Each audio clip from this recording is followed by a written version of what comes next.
السلام علیکم میرے پیارے دوستوں، جب حضرت ابراہیم علیہ السلام نے اللہ کے حکم پر بابل جیسا عظیم شہر چھوڑ دیا تو ان کے ساتھ ایک ایسا روشن چہرہ تھا، حضرت لوط علیہ السلام۔ یہ حضرت صرف ایک زمین سے دوسری زمین کی طرف نہیں تھی، یہ ہجرت تھی روشنی کی طرف، اندھیرے سے دور حق کی طرف۔ باطل سے ٹکرانے کے لیے حضرت لوط علیہ السلام کا دل اس وقت ایمان کے نور سے بھر چکا تھا، ان کا سینہ اللہ کے پیغام سے لبریز تھا۔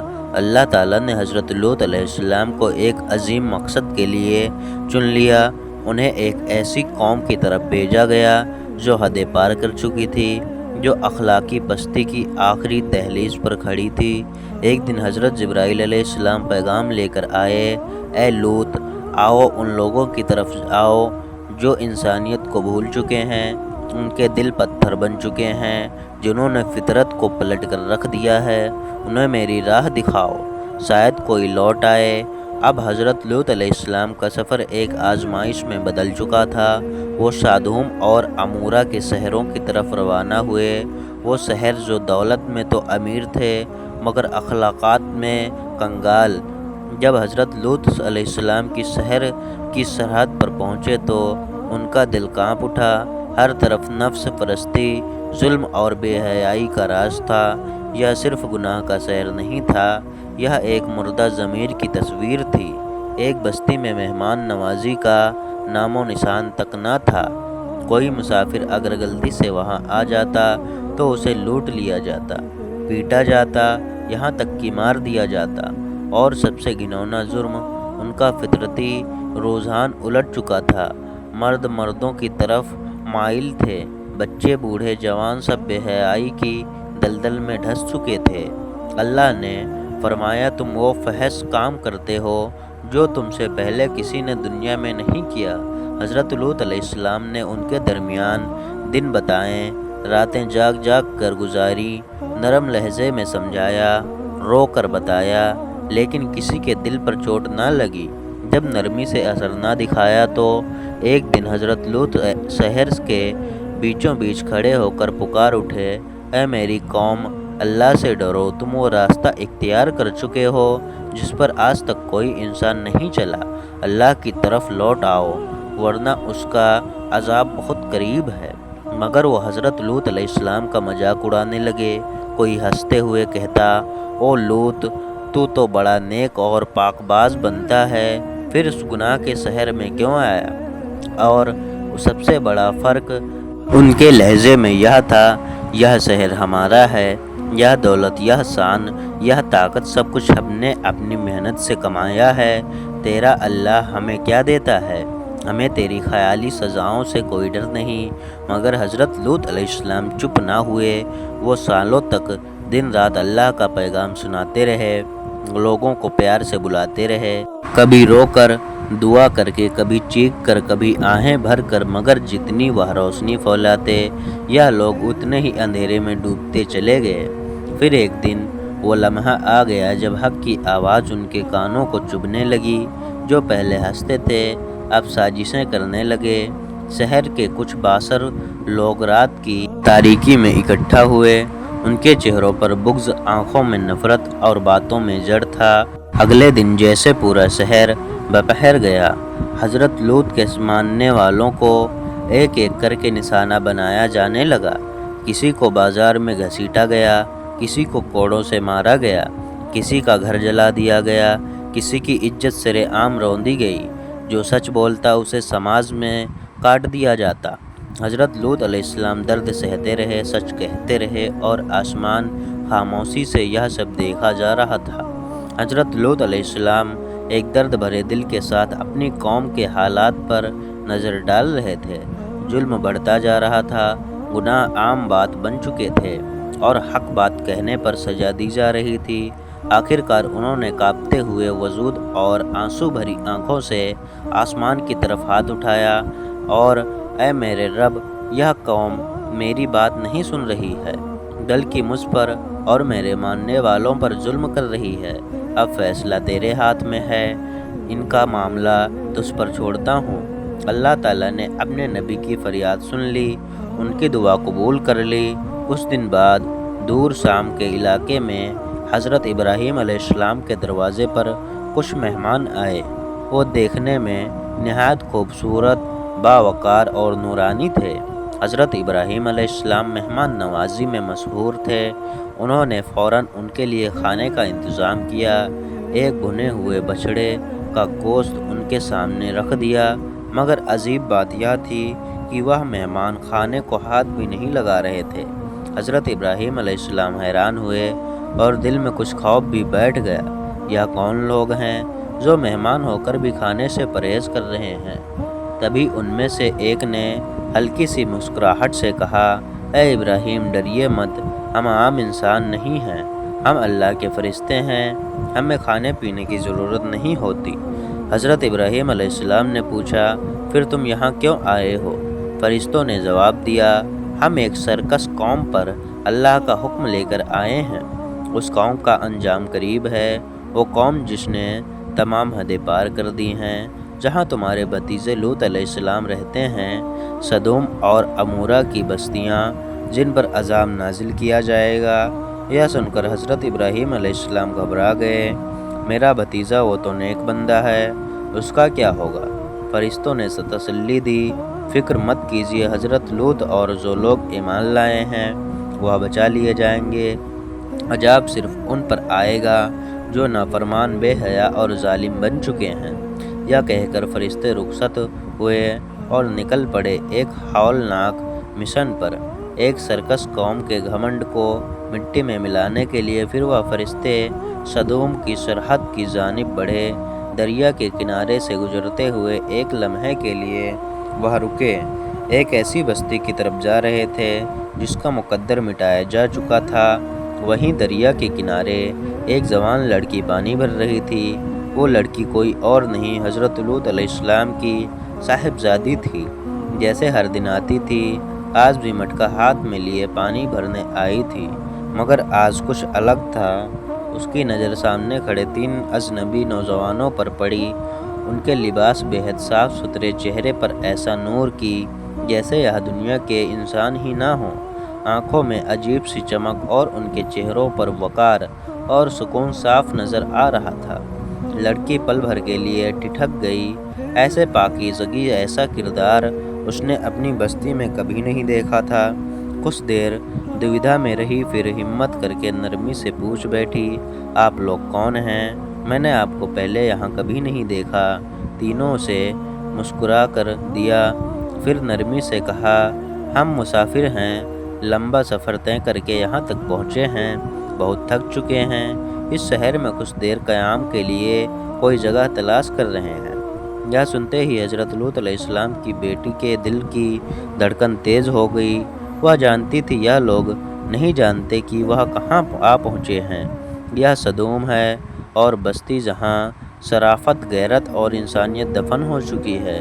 وہ جانتی تھی کہ اگر یہ 3 خوبصورت نوجوان شہر میں کھلا عام داخل ہو گئے تو شہر کے گنہگار لوگ ان پر ٹوٹ پڑیں گے۔ یہاں کے مرد عورتوں سے منہ موڑ چکے ہیں، فطرت سے بغاوت اب ان کی پہچان بن چکی ہے۔ یہ نوجوان ہر حال میں بچائے جانے چاہیے۔ وہ لڑکی فوراً سوچ میں پڑ گئی۔ پھر اس نے ایک اہم فیصلہ کیا، ان لوگوں کو اپنے والد حضرت لوط علیہ السلام کے لے جانا ہوگا۔ وہ جلدی سے مٹکا زمین پر رکھ کر کھڑی ہوئی اور کہنے لگی، آئیے میرے والد کے گھر چلیے، وہ بے حد مہمان نواز ہیں، آپ کو پناہ بھی دیں گے اور حفاظت بھی۔ تینوں نوجوان ایک لمحے کو خاموش رہے، پھر ایک دوسرے کی طرف دیکھا۔ ہلکی سی مسکان ان کے چہروں پر آئی اور وہ خاموشی سے اس لڑکی کے ساتھ روانہ ہو گئے۔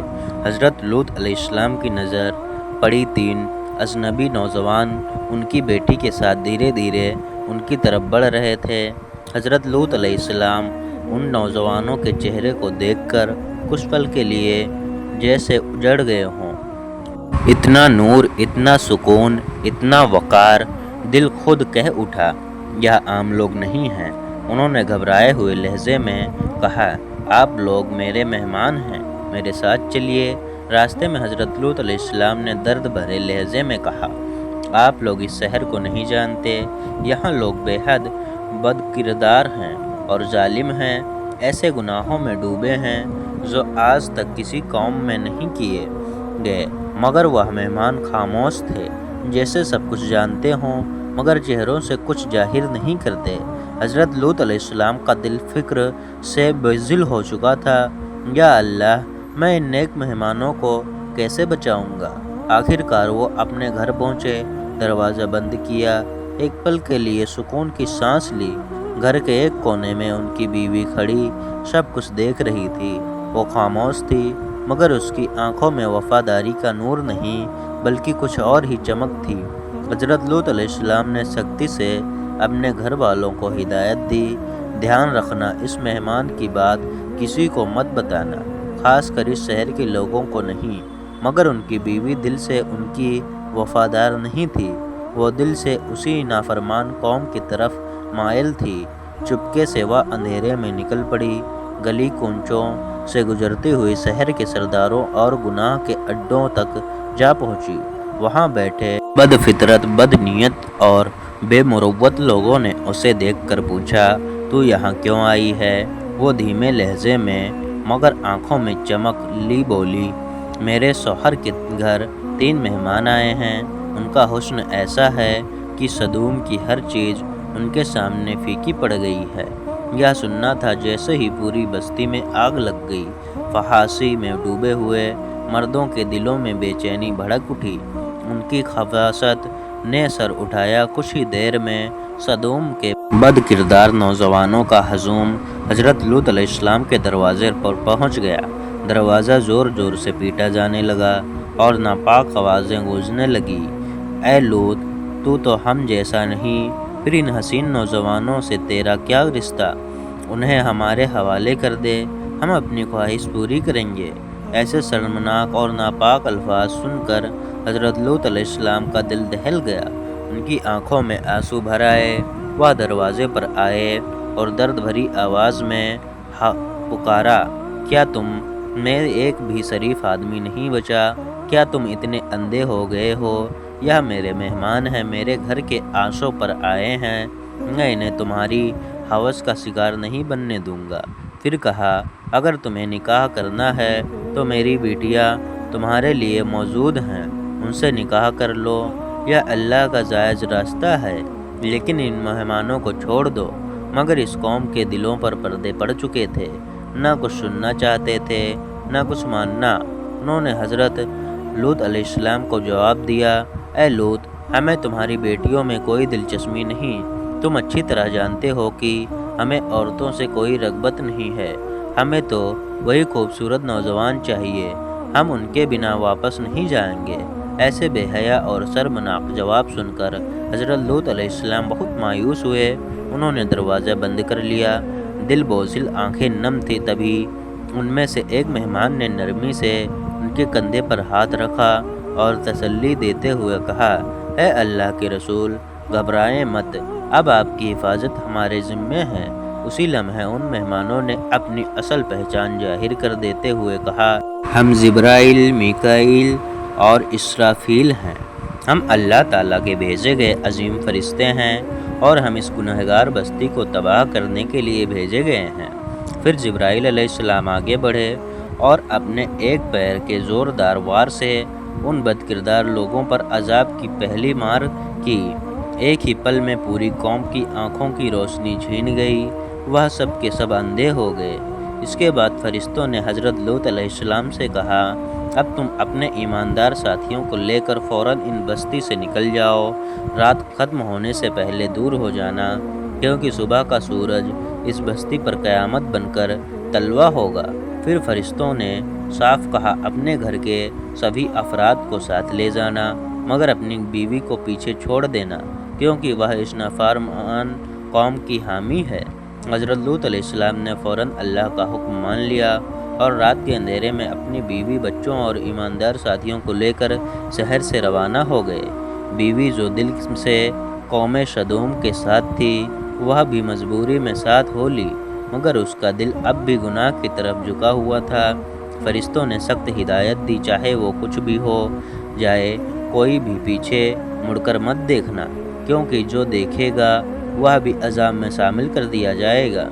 ادھر سدوم اور آمورا کے لوگ جن کی آنکھوں کی روشنی جا چکی تھی اپنے گھروں کی طرف لوٹ رہے تھے، گھبرائے ہوئے مگر بے خبر۔ انہیں اندازہ تک نہ تھا کہ ان کی مہلت ختم ہو چکی ہے۔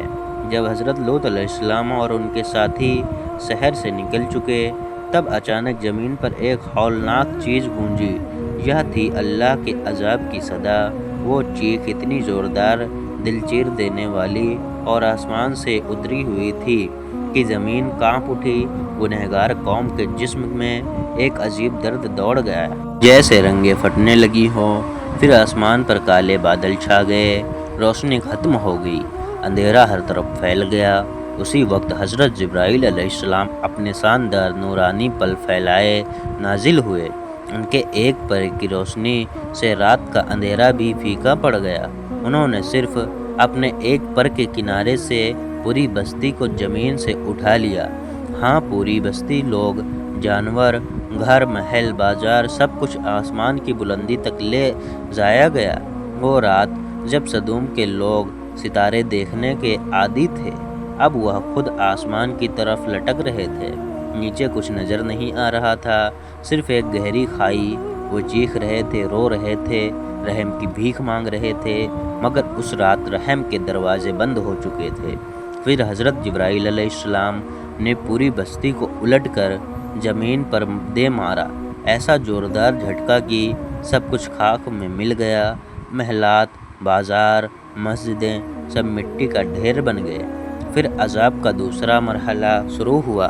آسمان سے پتھروں اور آگ کی بارش ہونے لگی۔ یہ عام پتھر نہیں تھے، ہر پتھر پر نام لکھا تھا۔ جو جس کا تھا اسی کو لگتا تھا، جو بھاگنے کی کوشش کرتا، جو آسمان کی طرف ہاتھ اٹھاتا، کسی کی دعا قبول نہیں ہو رہی تھی، کیونکہ یہ دن تھا جب انصاف کا فیصلہ نافذ ہو چکا تھا۔ جو لوگ پتھروں کی بارش سے کسی طرح بچ نکلے تھے، انہوں نے دیکھا کہ آسمان سے آگ کے شعلے برسنے لگے، ہر طرف سے شعلے لپکنے لگے۔ پوری بستی ایک پل میں دہکتے ہوئے شعلوں کی لپیٹ میں آ گئی۔ اس رات کوئی بھی زندہ نہ بچ سکا۔